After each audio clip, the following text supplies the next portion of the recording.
رحم اللہ من قرأ الفاتحہ۔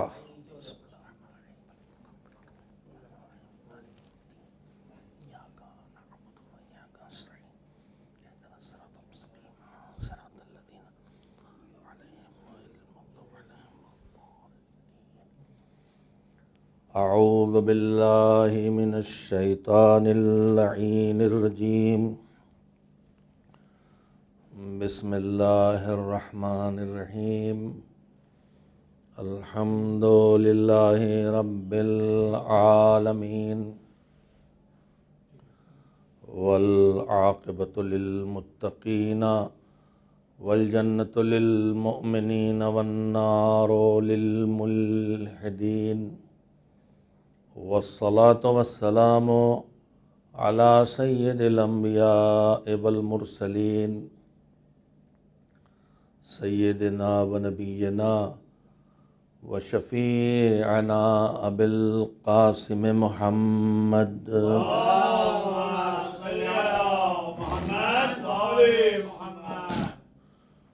و آلہ الطیبین الطاہرین المعصومین المظلومین، واللعنۃ الدائمۃ الباقیۃ علی اعدائہم اجمعین من الآن الی یوم الدین۔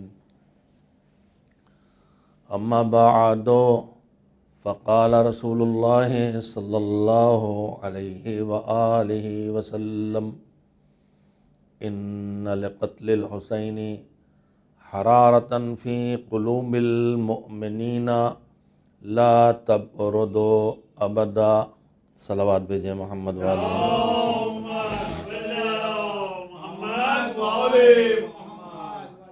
سرور کائنات، سید الکونین، خاتم المرسلین، حضرت محمد مصطفیٰ صلی اللہ علیہ وآلہ وسلم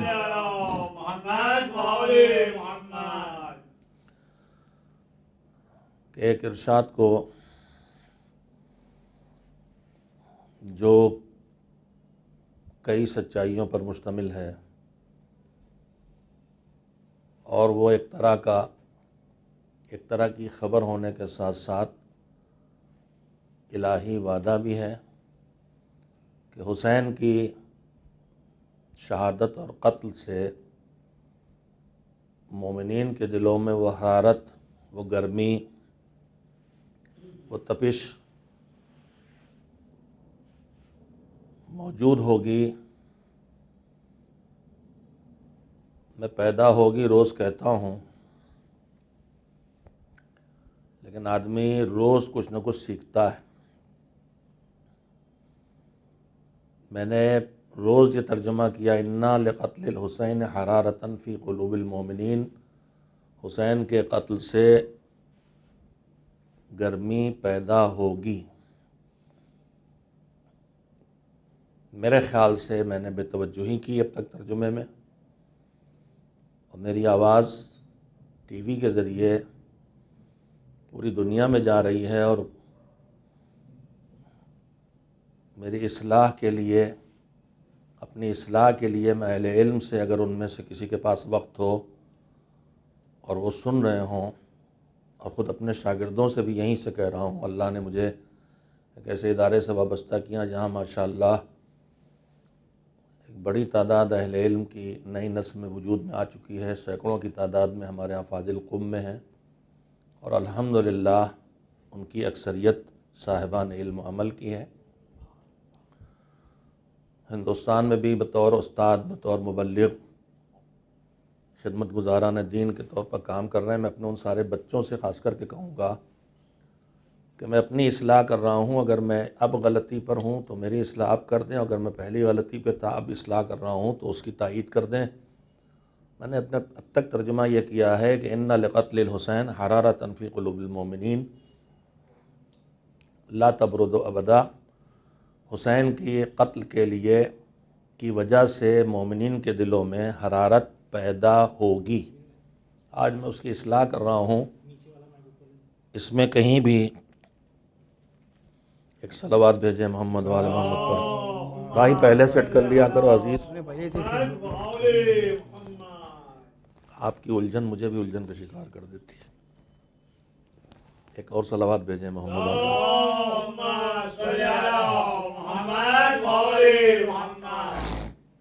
ایک اور صلوات بھیجیں محمد وال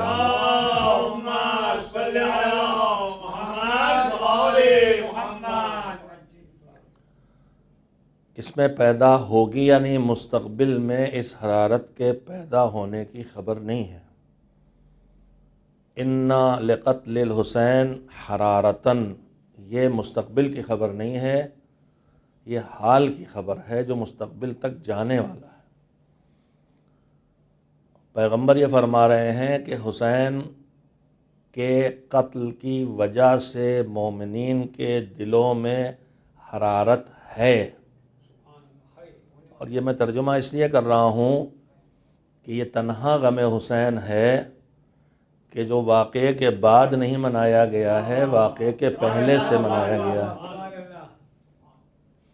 شاید گرامر کے لحاظ سے بھی مجھے تائید حاصل ہوگی کہ انا کے ذریعے جو بات کہی جا رہی ہے وہ خبر ہے، اور خبر ماضی سے تعلق رکھتی ہے، مستقبل پر شامل ہو سکتی ہے. خبر ہمیشہ اس واقعے کی ہوتی ہے جو گزر چکا ہو، یعنی جو ماضی ہو چکا ہو. تو حسین شہید نہیں ہوئے ہیں، وہ مستقبل ہے، مگر حسین کی قتل کے مسئلے سے دلوں کی گرمی تو پہلے سے موجود ہے.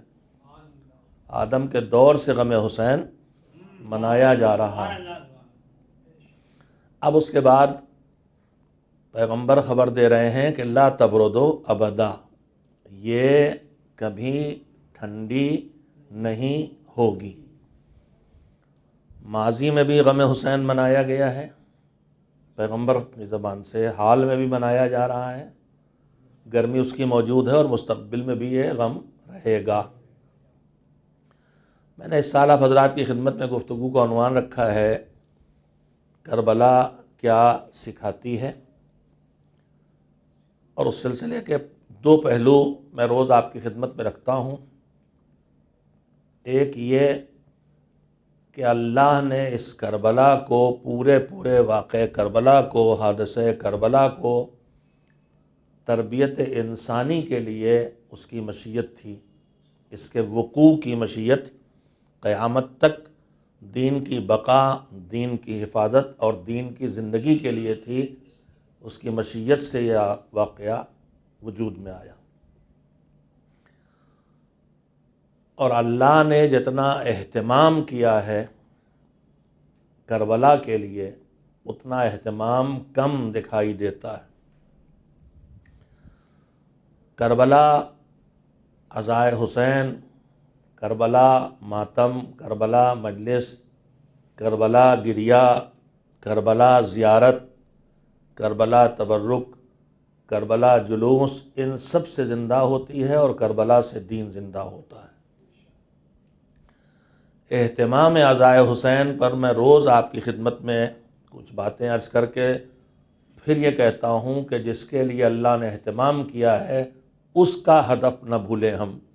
اگر اللہ نے کربلا کے واقعے اور عزائے حسین کے لیے، کربلا کے واقعے کی یاد اور عزائے حسین کے لیے اتنا اہتمام کیا ہے، تو پھر اس حادثے کے اہتمام کے پیچھے جو مقصد ہے وہی مقصد ہے جو حسین کا مقصد تھا.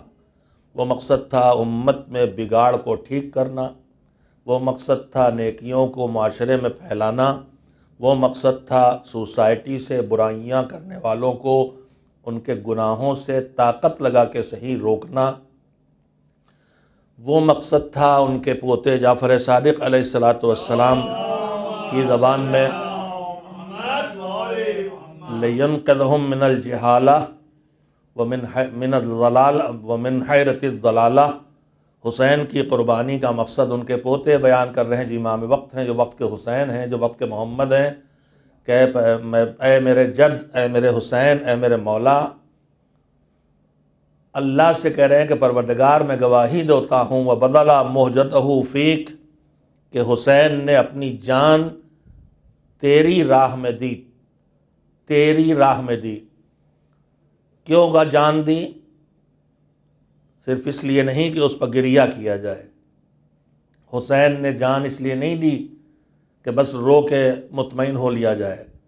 لیستنقذ عبادک من الجہالہ، حسین نے مقصد قیام حسین دو مقاصد ہیں جو امام بیان کر رہے ہیں، چھٹے امام، لیستنقذ عبادک من الجہالہ، تاکہ تیرے بندوں کو، تیرے بندے چاہے جس مسلک کے ہوں، چاہے جس مذہب کے ہوں، چاہے جس دین کے ہوں، چاہے جس دھرم کے ہوں، چاہے تجھے مانتے ہوں چاہے تجھے نہ مانتے ہوں۔ پوتا کہہ رہا میرے دادا اٹھے تھے انسانوں کے لیے، مسلمانوں کے لیے نہیں، انسانوں کے لیے، اللہ کے بندوں کے لیے۔ کیا کرنا چاہتے تھے اللہ کے بندوں کے لیے؟ جہالت سے انہیں نکالنا چاہتے تھے، انہیں نکالنا چاہتے تھے جہالت سے، انہیں علم دینا چاہتے تھے، اور انہیں جیسے چوراہے پہ آدمی کھڑا ہو اور اسے کہیں جانا ہو اور اسے پتہ نہ ہو کہ مجھے کہاں جانا ہے، اور کوئی بتانے والا نہ ہو تو حیرت زدہ ہوتا ہے کہ کدھر جاؤں، کبھی ادھر پھر لگتا نہیں ادھر کبھی ادھر۔ ویسے ہی انسانیت جب صحیح نجات کے راستے کو کھو بیٹھے اور بہت سے راستے دکھائی دے رہے ہوں کہ ہر ایک کہہ رہا ہم لے جا رہے ہیں تمہیں کامیاب کرنے کے لیے، تو اب حیرت زدہ ہوگا کہ کیا کریں، کس پہ بیٹھیں۔ جیسے اکثر ہم اسٹیشن پہ اترتے ہیں تو آٹو والے اور اس طرح کے لوگ جان نوچنے لگتے ہیں، آئیے ہم پہنچائیں یہ پہنچائیں، تو آدمی بھونچک ہو جاتا ہے کہ کیا کرے، کس کو انتخاب کرے، اس میں سے کون ایماندار ہے، کون دھوکہ دے رہا ہے، کون لوٹنے کے لیے لے جا رہا ہے، کون واقعاً ٹیکسی ڈرائیور ہے، میں مسافر رہتا ہوں، یہ سب بھگتتا رہتا ہوں۔ تو میرے عزیزوں ویسے ہی دھرم کے، مذہب کے، مذاہب کے چوراہے پہ آدمی کھڑا ہر راستہ کہہ رہا ہم نجات دلائیں گے، ہم کامیاب کریں گے، ہم اچھا انسان بنائیں گے، ہم تمہیں فرشتہ بنا دیں گے، فرشتوں سے اونچا بنا دیں گے۔ اب یہاں پہ حیرت زدہ کھڑا ہے آدمی کہ کدھر جاؤں، تو حسین کیوں نکلے تھے؟ کہا یہ حیرت کے چوراہے پر، گمراہی کے چوراہے پر جب حیرت زدہ انسان کھڑا ہوا تو حسین ہدایت کی شمع لے کے نکلے کہ اس روشنی میں چلتے چلے آؤ، ہم تمہیں نجات کی منزل تک پہنچا دیں گے۔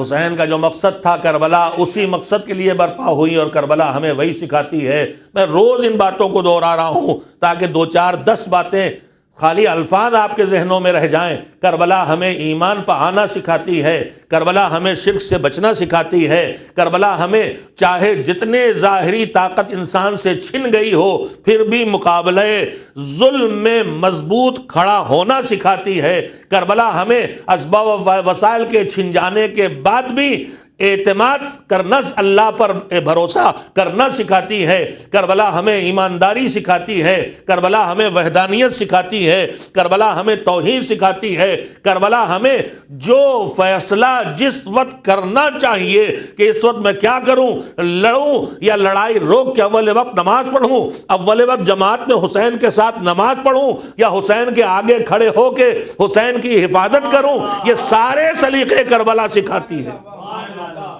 جو سلیقے ہمارے پاس کم ہیں، کربلا میں دیکھ لیجئے جنگ ہو رہی ہے، اسی وقت نماز کی فرمائش کر کے بتا دیا کہ نماز زندگی کی اس اہم ترین ڈیوٹی کا نام ہے جو میدان جنگ میں بھی، کربلا کی جنگ میں بھی اس کو انجام دیا جائے گا، اور وہ بھی اول وقت انجام دیا جائے گا۔ کربلا اپنے ظاہروں کو سکھاتی ہے کہ جب ہم جنگ روک کے نماز قائم کر سکتے ہیں تو تم ہمارے نام پر نکلے ہوئے جلوس کو روک کے اول وقت نماز کیوں قائم نہیں کرتے، تاکہ دنیا کو پتا چلے کہ نماز بچانے والے یہ ہیں، نماز کو زندگی دینے والے یہ ہیں۔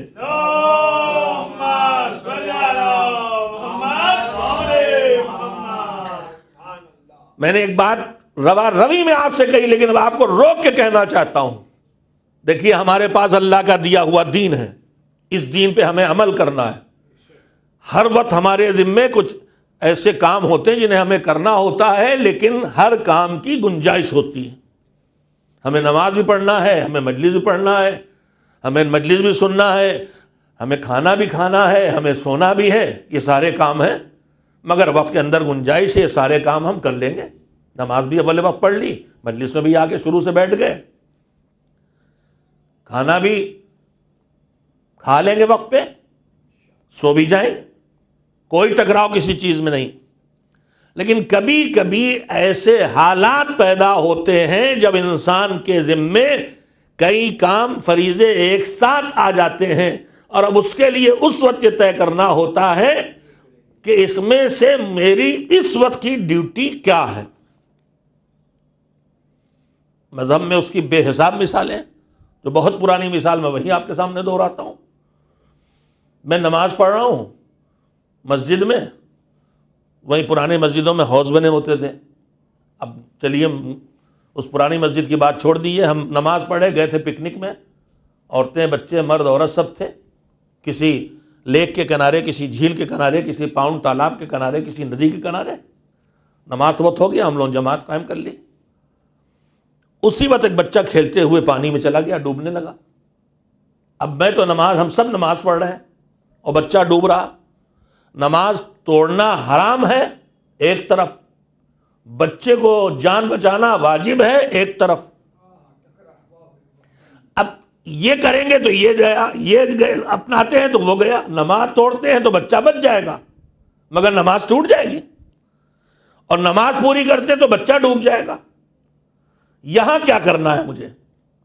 تو یہیں پہ مذہب سلیقہ عمل سکھاتا ہے کہ اب یہاں دیکھنا پڑے گا کہ کون سا عمل زیادہ قیمتی اور ضروری ہے، اسے انجام دیا جائے، اور وہیں سے فیصلہ ہوگا کہ سارا مذہب تو اسی انسانی زندگی کے لیے آیا ہے، لہذا زندگی پہلے بچائی جائے گی، وہ کام تو پھر بھی بعد میں قضا ہی سے ہی انجام پا جائے گا۔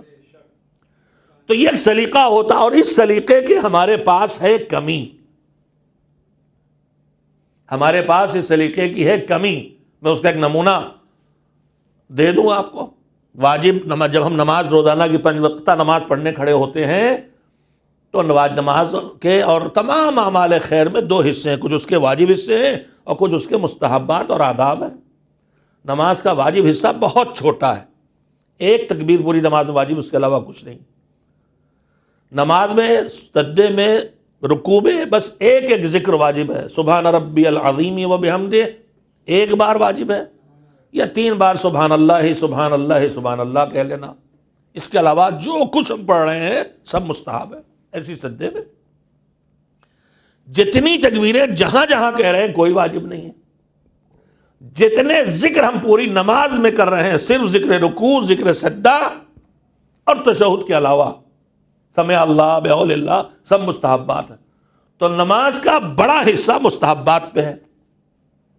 نماز سے پہلے اذان اقامت بھی پوری مستحب ہے، اس سے پہلے وضو بھی، وضو میں خالی کہتے ہیں جب ہم لوگ بولتے ہیں آپس میں، جب ٹرین وین پہ ہے، بھیا ذرا 3 چلو کی وضو کرو، جلدی سے آ جاؤ، 3 چلو کی وضو کر کے۔ 3 چلو کی وضو مطلب ایک منہ پہ چلو ڈالا دھو لیا، ایک دانا ہاتھ، ایک بایاں ہاتھ، سر کا مسا، پیر کا مسا، قصہ ختم۔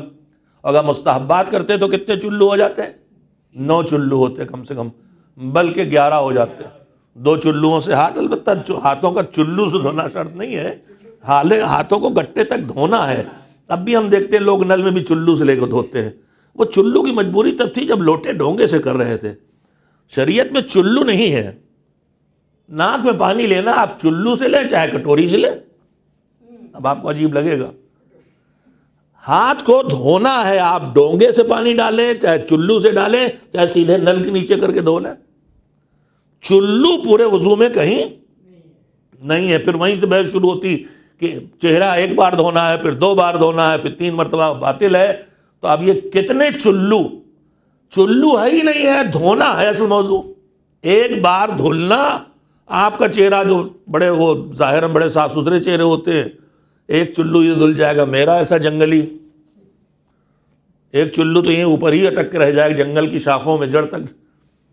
تو چلو بہرحال مسئلہ نہیں، بات لمبی نہ ہو جائے تو وضو میں بھی واجب ہے 3 چہرہ دھونا، دونوں ہاتھوں کو کوہنی سے انگلیوں کنارے تک دھونا، اور اس کے بعد سر کا مسا، پیر کا مسا، باقی سب مستحب ہے۔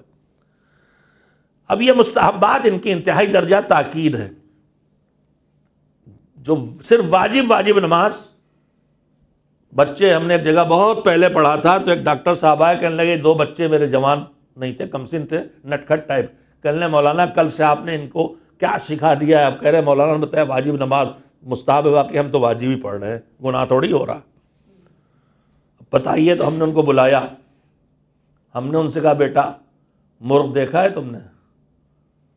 ہاں دیکھا ہے۔ تو کوئی چڑیا وڑیا نام لیا جو ان کے یہاں پلی ولی تھی، طوطا ہوتا جو وہ کون، لو برڈ، ہم نے لو برڈ دیکھی ہے؟ ہم کہا ہاں پلی ہمارے یہاں۔ ہم نے کہا ادھر ادھر گفٹ میں کبھی دینے جاتے ہو؟ کہ ہاں ایک دوسرے کو دیتے بھی ہیں۔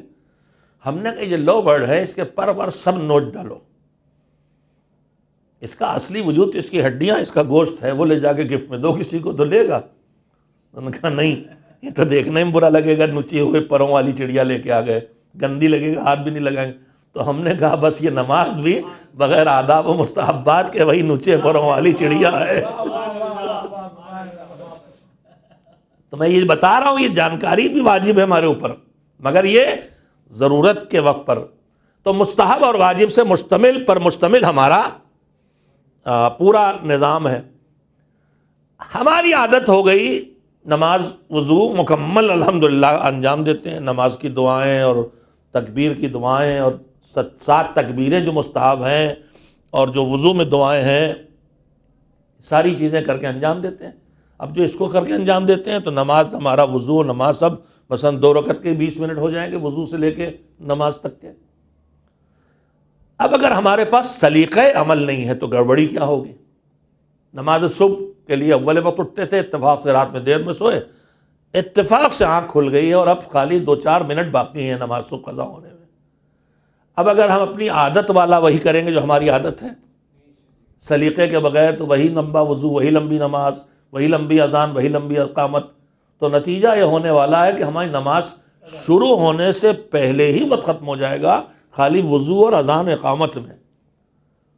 تو یہ بے شعور اور بے سلیقہ عبادت ہو جائے گی۔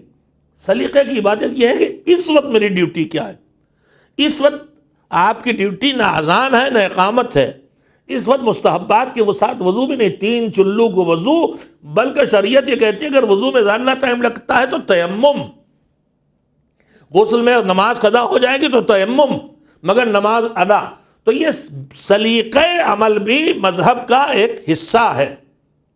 میں ایک لفظ بول رہا ہوں بار بار کہ کربلا ہمیں سلیقہ عمل بھی سکھاتی ہے، صرف عمل نہیں سکھاتی، سلیقہ عمل بھی۔ مذہب ہمیں سلیقہ، میں نے یہ چیپٹر اپنا دوسری مجلس کی گفتگو میں رکھا تھا جہاں میں نے عقیدہ و عمل کی گفتگو کی ہے کہ عمل کے ساتھ ساتھ کیا چیزیں ہیں جو ضروری ہیں، ان میں سے ایک ہے سلیقہ عمل۔ خالی عمل کوئی کر لینا کافی نہیں ہے، مگر بات یہاں آ گئی تو کربلا ہمیں سلیقہ عمل سکھاتی ہے۔ اب ذرا توجہ دیں آپ، میدان جہاد میں بھری جنگ کے بیچ میں اول وقت آتے ہی ابو ثمامہ سیداوی، اول وقت ہے نماز کا، آپ کے پیچھے زندگی کا آخری نماز پڑھ لیں، حسین نے دعا دے دی۔ دعا دینا ہی بتا رہا ہے کہ اگر ابو ثمامہ کو جو دعا میدان جنگ میں ملی تھی وہ دعا تم حسین سے مانگنا چاہتے ہو تو تم بھی اپنے جذبات پہ قابو کر کے، چاہے تمہارا جلوس ہو چاہے مجلس ہو، نماز کا وقت آئے تو مصلی بچھا دو تاکہ کہہ سکو مولا ابو ثمامہ کی سیرت پہ عمل کر کے ہم نے اول وقت مصلی بچھا دیا ہے، آپ اپنے کرم کا دسترخوان پھیلا کے ہمارے لیے بھی دعا کر دیں کہ ہمارا شمار بھی نمازیوں میں ہو جائے۔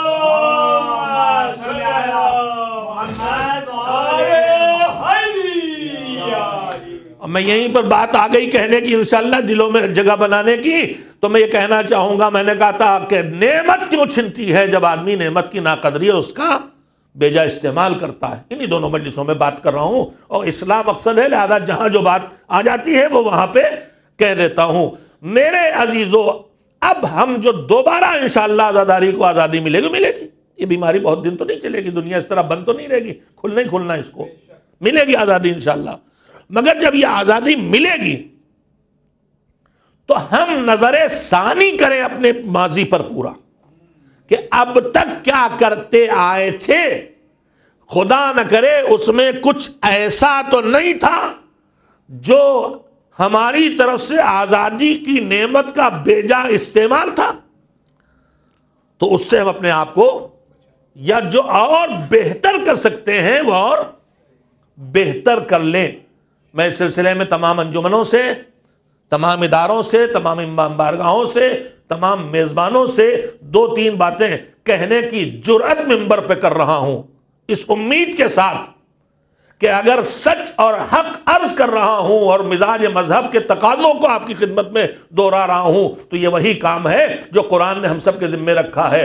وَذَكِّرْ فَإِنَّ الذِّكْرَىٰ تَنفَعُ الْمُؤْمِنِينَ، اگر مومنین متوجہ نہ ہو تو انہیں متوجہ تو کرو۔ ہم نے انہیں نہیں بتایا تو انہوں نے توجہ نہیں دی۔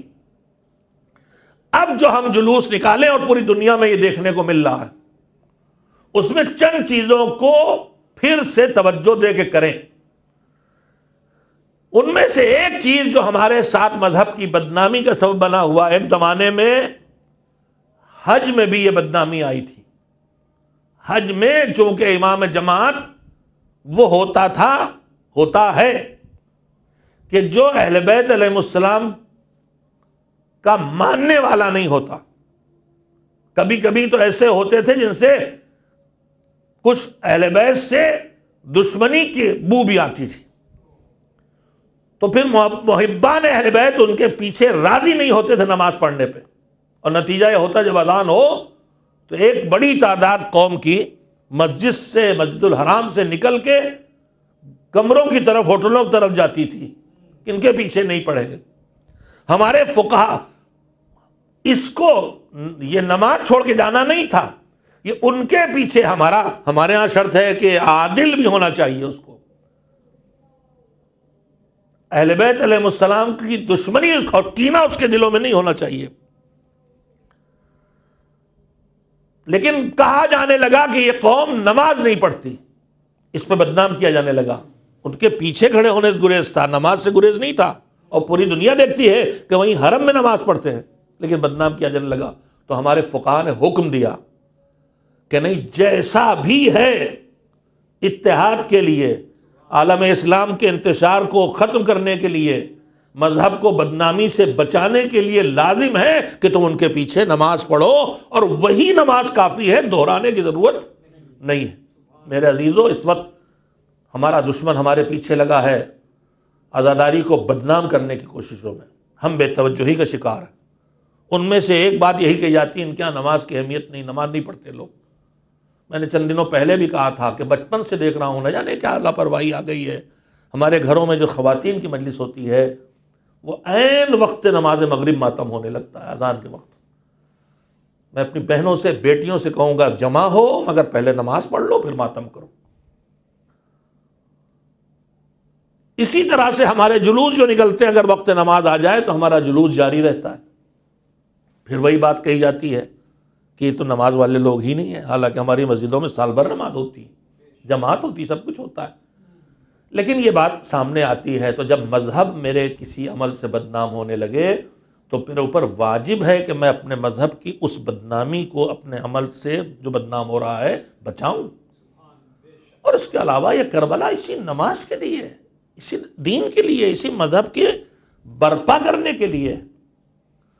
ہم جناب سید الشہداء کی دعا تو یاد رکھتے ہیں، ہمیں ابو ثمامہ صداوی کی فرمائش تو یاد رہتی، پھر ہم اس پہ عمل کیوں نہیں کرتے؟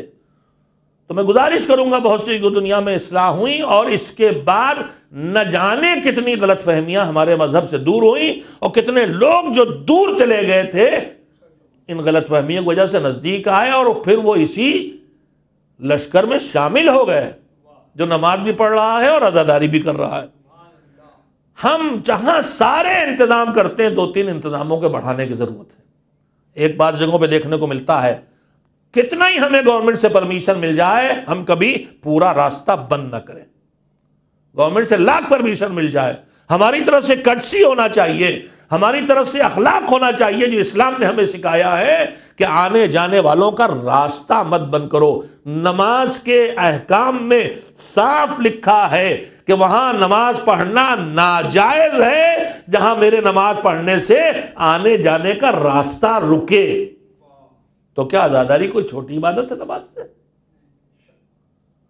ہمارا نہ جانے کہاں سے مزاج بن گیا ہے پورے عالم اسلام میں کہ راستے بند کر کے عبادتیں کرتے ہیں۔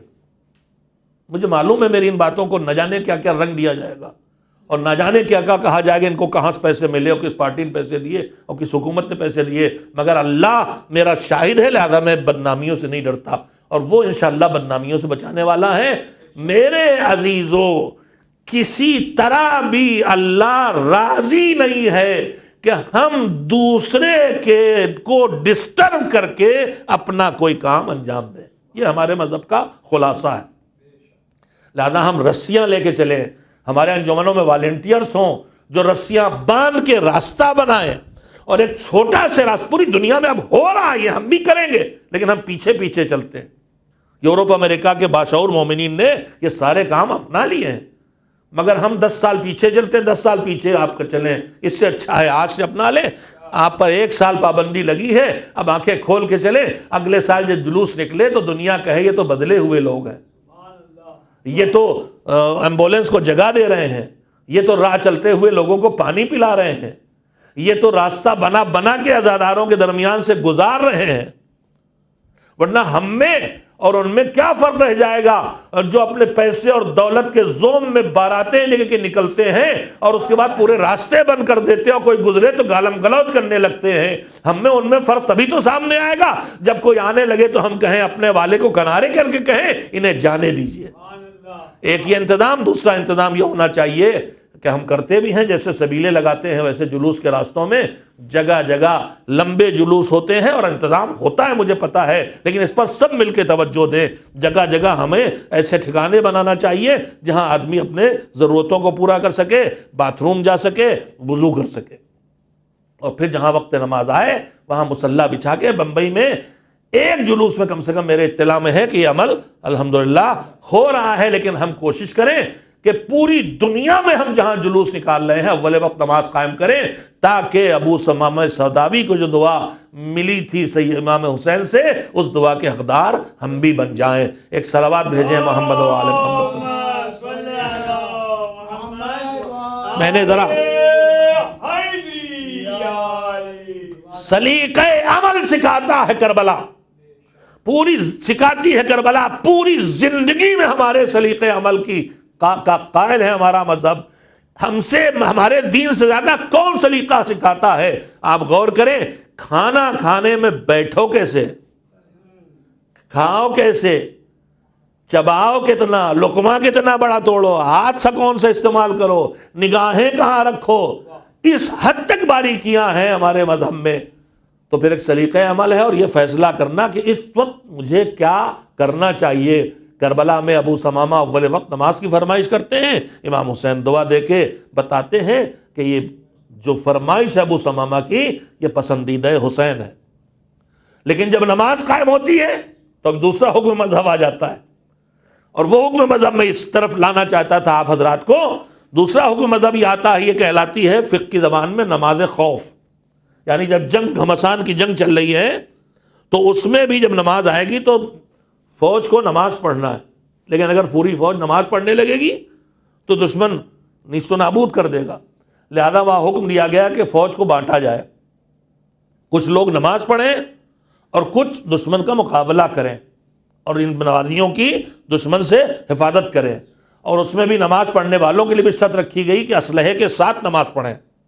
سب شعور ہے، سب شعور کی باتیں، یہ نہیں کہ نماز پڑھنے آئے تو بندوق وہاں رکھ کے چلے آئے، نہیں، آپ کا اسلحہ آپ کے ساتھ رہنا چاہیے، یعنی اگر دشمن حملہ کرے گا تو آپ کو نماز توڑ کے اس کا مقابلہ کرنا ہے۔ اس کا مطلب یہ ہوا، اسلحے کا مطلب تو یہ ہوا نا۔ تو یہ سب وہ ہے سلیقہ عمل اور شعور کہ مجھے اس وقت کیا کرنا ہے۔ لیکن جب نماز قائم ہوئی تو جہاں نمازی پیچھے کھڑے تھے وہیں سعید اور ہلال آگے کھڑے ہو گئے آ کے حسین کے۔ نماز نہیں پڑھی انہوں نے کہا کہ ان کی ڈیوٹی نماز پڑھنا ہے، میری ڈیوٹی جہاد کرتے ہوئے حسین کی حفاظت کرنا ہے۔ اب کون اس میں بحث کرے گا کہ یہ جہاد افضل ہے کہ وہ نماز افضل ہے؟ کون بحث کرے گا؟ وہ حسین کے پیچھے نماز ہو رہی ہے، یہ حسین کے آگے جہاد ہو رہا ہے۔ ہم میں کسی کی ہمت نہیں کہ کہیں یہ زیادہ اونچا کام ہے کہ وہ زیادہ اونچا کام ہے۔ ہم تو یہی کہیں گے یہ اپنی ڈیوٹی کر رہے ہیں، وہ اپنی ڈیوٹی کر رہے ہیں، یہ بھی میری آنکھ کا تارا، وہ بھی میری آنکھ کا تارا۔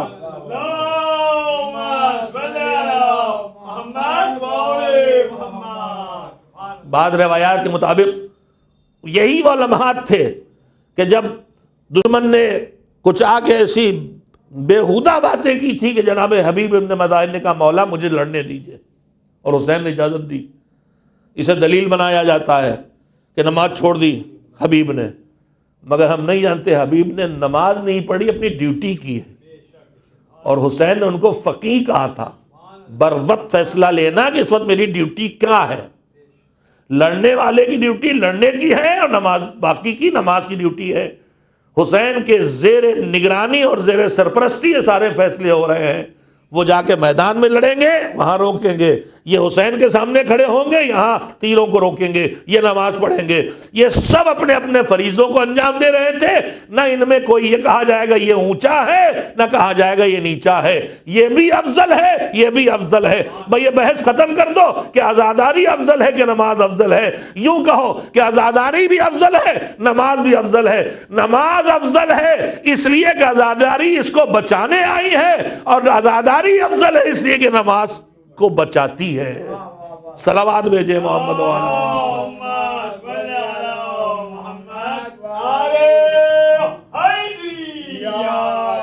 کربلا ہمیں دین سے ایمان سکھاتی ہے، کربلا ہمیں اللہ پہ توکل سکھاتی ہے، کربلا ہمیں جذبہ عمل دیتی ہے، کربلا ہمیں سلیقہ عمل دیتی ہے، کربلا ہمیں شعور عمل دیتی ہے، کربلا ہمیں امانت داری سکھاتی ہے، کربلا ہمیں ایثار سکھاتی ہے، کربلا ہمیں صبر سکھاتی ہے، کربلا ہمیں مصیبتوں کو برداشت کرنا سکھاتی ہے، کربلا ہمیں اللہ کی راہ میں اپنی جان سے زیادہ عزیز اولاد کو بھی دے دینا سکھاتی ہے، کربلا ہمیں وقار کی قربانی دینا سکھاتی ہے، کربلا ہمیں تقوی سکھاتی ہے، کربلا ہمیں خوف خدا سکھاتی ہے۔ میں کلمات روز دہراتا ہوں تاکہ ہمارے ذہنوں میں پڑے رہ جائیں۔ کربلا اتنا کچھ ہم کو سکھاتی ہے، اسی لیے تو پروردگار عالم نے اس کے لیے جو اہتمام کیا عزائے حسین کی بقا کے لیے، وہ اہتمام کسی اور شہادت کے لیے نہیں دکھائی دیتا۔ بس وقت ختم ہو رہا ہے، اہتمام کا ایک چھوٹا سے نمونہ بھی آپ کے سامنے رکھ دوں۔ میں نے اب تک آپ کو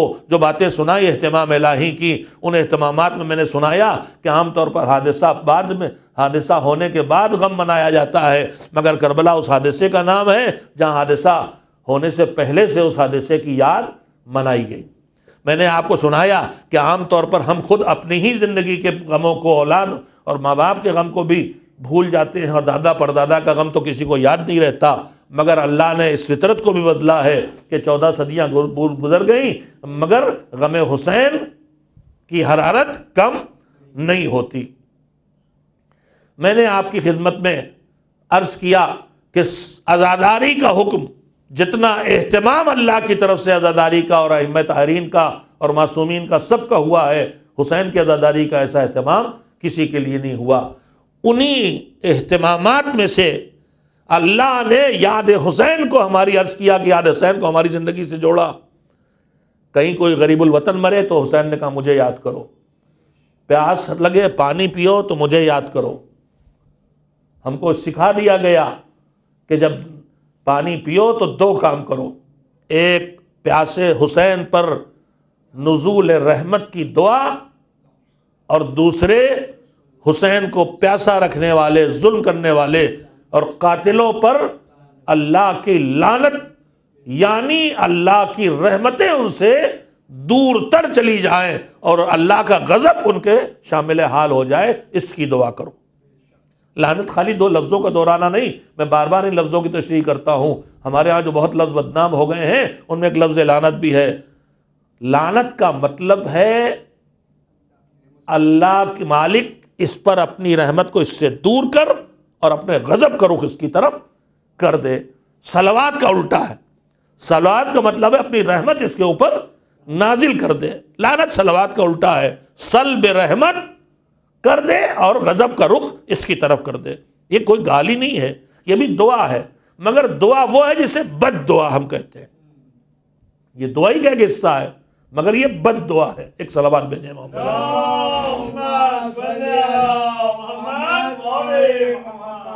انہی اہتمامات میں سے کہ حسین کی یاد تمہاری زندگی سے نکلنے نہ پائے، پانی پیو تو یاد کرو، غریب الوطن کو دیکھو تو یاد کرو، پھر جب بھی یاد آ جائے حسین وہیں کربلا کا رخ کر کے ایک اشارہ کر کے کہو السلام علیکہ یا ابا عبداللہ. دور سے بھی یاد کرو، قریب پہنچ کے آنکھوں سے زیارت کا جو شرف ہے وہی ہم تمہیں عطا کر دیں گے. اسی میں ایک اہتمام چند منٹ 2-3 منٹ کے اندر آپ کی خدمت میں عرض کروں، وہ اجمالاً کل اس کی تفصیل پیش کروں گا. آپ یہ بتائیے سال بھر جتنے اعمال ہم آپ انجام دیتے ہیں، اللہ نے تو روز گنجائش رحمتوں رکھی ہے، لیکن رحمتوں کی گنجائش خصوصی اوقات میں بڑھاتا. شب جمعہ، ہر ہفتے شب جمعہ، پھر ہر مہینے کی مختلف تاریخیں آتی ہیں. کبھی شب قدر ہے، کبھی شب عاشوراء ہے، کبھی شب بعثت ہے، کبھی رمضان کی پہلی رات ہے، تو کبھی رمضان کی 18ویں رات ہے، تو کبھی رمضان کی 27ویں رات ہے، تو کبھی رمضان کی آخری رات ہے، کبھی شب عید ہے. نہ جانے سال بھر 13 رجب ہے اور 27 رجب ہے اور غدیر ہے اور مباہلہ ہے. ہر موقع پر اللہ نے مغفرت کی سیل لگا دی، رحمت و مغفرت کی سیل لگا رکھی اس نے. ان مواقع پر مختلف اعمال روایات میں آئے. سال بھر آپ جو اعمال انجام دیتے ہیں الگ الگ دنوں میں، کبھی کوئی سورہ، کبھی کوئی سورہ، کبھی کوئی سورہ پڑھنے کو ملتا ہے، کبھی کوئی دعا، کبھی کوئی دعا، کبھی کوئی دعا پڑھنے کو ملتا ہے. آپ دیکھیں جیسے جیسے دن تاریخ اعمال کے آتے ہیں، آپ ان اعمال پر نظر ڈالیں. سال بھر کے اعمال جو آپ ہم سب پڑھتے ہیں المنک سے اور مفاتیح الجنان سے، اور جو کتابیں دعاؤں کی چھپی ہیں، تو سال بھر اعمال کرنے والے دیکھتے ہیں مختلف دنوں میں مختلف تاریخوں میں اعمال کی دنیا میں اعمال ہیں. ان میں غم کی تاریخیں بھی آتی ہیں، ان میں خوشی کی بھی آتی ہیں. شب عاشور مثلا غم کی تاریخ، اس میں بھی تلاوت ہے، اس میں بھی دعائیں ہیں، اس میں بھی نماز ہے. شب غدیر، روز غدیر، خوشی کی بے انتہا خوشی کی تاریخ. شب قدر 23 رجب، 23 رمضان کی شب، خوشی کی تاریخ ہے، قرآن کے نزول کی تاریخ ہے. بعثت. مگر آپ دیکھیں گے، توجہ دیں، ہم سے یہ کہا گیا کہ ہمارے شیعہ ہماری مٹی سے بچے ہوئے لوگ ہیں، ہماری خوشی میں خوش ہوتے ہیں اور ہمارے غم میں رنجیدہ ہوتے ہیں. اس کا مطلب کیا ہوا کہ جب ان کی خوشی ہو تو پھر ہم خوش ہوں، رنجیدہ نہ ہوں، اور جب ان کا غم ہو تو ہم رنجیدہ ہوں، پھر ہم خوش نہ ہوں. مگر میں آپ سے ایک بات کہوں گا، زیادہ وقت نہیں لوں گا، کہ یہ بتائیے کہ سال بھر کے اعمال میں خوشی کا موقع ہو چاہے غم کا موقع ہو، سورے بدلتے ہیں کہ اب یہ سورہ، اب وہ سورہ، اب وہ سورہ. نمازیں بدلتی ہیں، ایسے نماز، ویسے نماز، ویسے نماز. دعائیں بدلتی ہیں، یہ والی دعا، وہ والی دعا، وہ والی دعا، سب بدلتا ہے. مگر ایک چیز نہیں بدلتی، پورے سال کے اعمال میں، چاہے وہ خوشی کی تاریخ ہو چاہے غم کی، حسین کی زیارت ضرور ہوتی ہے. اگر آپ نے اب تک غور نہیں کیا، آپ غور کیجئے گا. پورے سال کے اعمال میں چاہے خوشی کی تاریخ ہو چاہے غم کی، اس میں حسین کی زیارت ضرور ہوتی ہے. یہ میرا مالک انتظام کر رہا ہے کہ تم جب خوشی کی تاریخ ہو تو غم اپنا نہ منانا، اور ہمارے عادیوں کا غم بھی نہ منانا، بس اس خوشی کو منانا جو خوشی کی تاریخ ہے. مگر حسین کے غم کو ہم تم سے الگ نہیں کرنا چاہتے، لہذا خوشی کی تاریخ بھی ہو تو حسین کا غم منانا ہے. مگر ہر قانون کے اندر کبھی کبھی ایک استثناء ہوتی. بس بات کو ختم کر رہا ہوں. پورے سال چاہے خوشی کی تاریخ، چاہے عید الفطر، چاہے عید الاضحیٰ، حسین کی زیارت. عید الفطر سے بڑی خوشی نہیں مسلمانوں میں، حسین کی زیارت. حسین زیارت کرو گے، رو گے بھی، گریا بھی کرو گے. تو خوشی میں غم آ گیا کہ نہیں آ گیا؟ حسین کا غم ہر جگہ پہنچا دیا. مگر مالک نے، اے علی والو سنو، بعثت کی شب میں بھی حسین کی زیارت ہے، نزول قرآن کی شب میں بھی حسین کی زیارت ہے. کیا کہنا چاہتا ہوں، توجہ دے. سارے سال دیکھ ڈالو، شب قدر، بعثت، خوشی کی انتہائی عروج کی تاریخیں ہیں، مگر حسین کی زیارت یعنی غم ہے. مگر اللہ نے ایک خوشی کی تاریخ ایسی رکھی ہے جس میں غم کو شامل نہیں کیا ہے، اور وہ ہے ذی الحجہ کی 18 تاریخ عید غدیر، کہ اس میں حسین کی زیارت بھی نہیں رکھی ہے.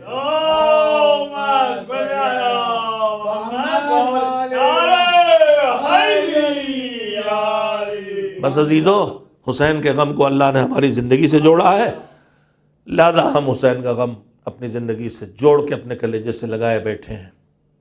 تاریخیں آتی ہیں اور اس تیزی سے محرم کی تاریخیں گزرتی ہیں کہ ایک دم سے ہمیں لگتا ارے آج 7 محرم کی شب آ گئی. 7 محرم کی شب کا مطلب یہ ہے کہ کل صبح سے خیموں میں پیاس اپنے عروج پہ پہنچ جائے گی، جب ان خیموں میں بچہ پیاسا ہے. اب یہاں اصغر کو پلانے کے لیے پانی باقی نہیں، یہاں سکینہ کے لیے بھی پانی باقی نہیں، اور انہی تاریخوں میں ان شہداء کی خصوصیات شروع ہو جاتی ہے کہ جن کی ماؤں نے، جن کے بابا نے ان کو پالا ہی تھا کربلا کے لیے، جن کو کربلا کے لیے تیار کیا گیا تھا، ان میں سب سے بڑا، سب سے پہلا نام حضرت ابو الفضل العباس کا آتا ہے، اور جب یہ نام آ جاتا ہے تو ہمارے ذہنوں سے اور نام نکل جاتے ہیں، مگر ایسا نہیں ہے۔ کربلا کے کچھ اور مجاہد بھی تھے کہ جن کا وجود ان کے ماں باپ کے دلوں کی تمنا تھی کربلا کے لیے۔ ان میں سے ایک وجود کا نام ہے قاسم ابن الحسن۔ جب امام حسن علیہ السلام کو زہر دیا گیا ہے، اور بار بار زہر کے بعد آخری بار جو زہر ملا تو اتنا شدید حملہ اس نے کیا کہ خون کی قے ہوئی مولا کو، اور اس خون کی قے میں کلیجے کے ٹکڑے نکل آئے۔ گھر والے سارے جمع ہوئے، بہنیں بھی جمع ہیں، بچے بھی جمع ہیں، بھائی بھی، جوان بھائی موجود ہیں، بھائی موجود ہیں ماشاءاللہ، محمد رفیہ بھی ہیں، ابو الفضل عباس بھی ہیں، حسین بھی ہیں۔ بھیا کے کلیجے کے ٹکڑوں کو دیکھ کے تڑپے امام حسین اور آواز دی کہ میرے بھیا یہ کس کا ظلم ہے؟ امام نے نہیں خبر دی کہ کس کا ظلم ہے، مگر حسین کی بے چینی کو دیکھ کے امام نے جملہ کہا، امام حسن نے، کہ بھیا بے شک یہ بڑا مشکل کا دن ہے تمہارے لیے، مشکل کا وقت ہے ہمارے لیے، مگر ولا یوم کا یوم کا یا ابا عبداللہ، یہ ساری مصیبتیں گزر گئی، بابا مارے گئے، اماں چھنی، مگر میرے بھیا وہ مشکل دن جو تیرا مشکل دن آنے والا ہے، وہ مشکل دن یہ مشکل دن نہیں ہے۔ لا یوم کا یوم کا یا ابا عبداللہ، ابو عبداللہ، میرے بھیا، یا ابو عبداللہ کنیت کے ساتھ، لقب کے ساتھ پکارنا احترام کے لیے ہوتا ہے، اور یہ احترام کبھی کبھی چھوٹوں سے آدمی محبت کی شدت میں کرتا ہے، جیسے ہم بھیا کہتے ہیں، جو ویسے ہی حسین کی وجہ ابو عبداللہ کہنا، یہ حسین کی تنہائی کو یاد کر رہے ہیں امام حسن۔ لا یوم کا یوم کا یا ابا عبداللہ، ابو عبداللہ تمہارا دن جو آنے والا ہے، ایسا دن تو کسی کی زندگی میں نہیں ہے۔ کون دن؟ قربانیوں کا دن۔ کون دن؟ گود کے پالوں کا دن۔ حسین کے لیے کون سا دن آنے والا ہے ان کے بھیا کے علم میں ہے، انہیں متا ہے کہ میں نہیں رہوں گا، زیادہ ساری فکر یہ ہے کہ میری طرف سے کون ہوگا۔ ہم دو شہیدوں کا ذکر پڑھتے ہیں عام طور پر کتابوں میں، امام حسن کے دو بیٹے، ایک جناب قاسم ابن حسن اور ایک جناب عبداللہ ابن حسن، لیکن مجھے پڑھنے کو ملا پڑھتے پڑھتے کہ امام حسن کے تین بیٹے تھے سب سے، جو کربلا میں آئے اور شہید ہوئے۔ ایک جناب قاسم ابن الحسن جو سب سے بڑے تھے، سن 50 میں امام حسن کی شہادت ہو گئی ہے، سن 60 میں کربلا ہے، 14 سال کے قاسم ہیں، باقی دونوں ان سے بھی چھوٹے ہیں۔ تو میرے عزیزوں، وہ دوسرے دونوں کا نام عبداللہ ہے، عبداللہ الاکبر اور عبداللہ الاصغر۔ عبداللہ اصغر کی شہادت کی کیفیت ہمارے علم میں ہے۔ عبداللہ الاکبر شہید ہوئے تھے جناب قاسم کی شہادت سے پہلے، عبداللہ اصغر بعد میں شہید ہوئے ہیں، عبداللہ اکبر پہلے شہید ہوئے ہیں۔ یعنی جیسے حضرت ابو الفضل العباس کے 3 بھائی شہید ہوئے تھے، تو تینوں بھائیوں کی لاش ابو الفضل نے اٹھائی تھی، اسی طرح سے قاسم شامل ہو گئے اس غم میں کہ میں بعد میں شہید ہوں گا، پہلے اپنے بھیا کی لاش میں دیکھوں گا۔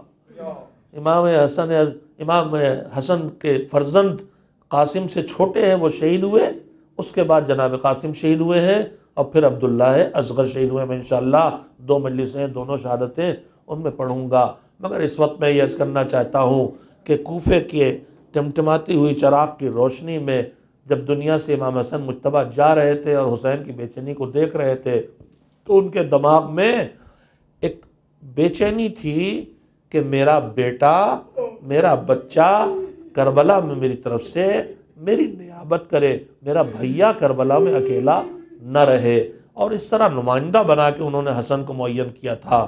تاریخ آگے بڑھی، عاشور کی شب آئی، خیام حسینی میں عبادتیں برپا ہونے لگیں، التش کی آوازیں بچوں کی آ رہی ہیں۔ ایک مرتبہ حسین نے اپنے سارے لشکر کو جمع کیا اور اس کے بعد کہا، یہ دنیا جو ہمیں یہاں لے آئی ہے، یہ لشکر میری جان کا دشمن ہے، تم سے ان کا کچھ لینا دینا نہیں ہے، اب کل جنگ ہوگی، جانے جائیں گی، ہم اپنی بیعت تمہارے سر سے اٹھائے لیتے ہیں۔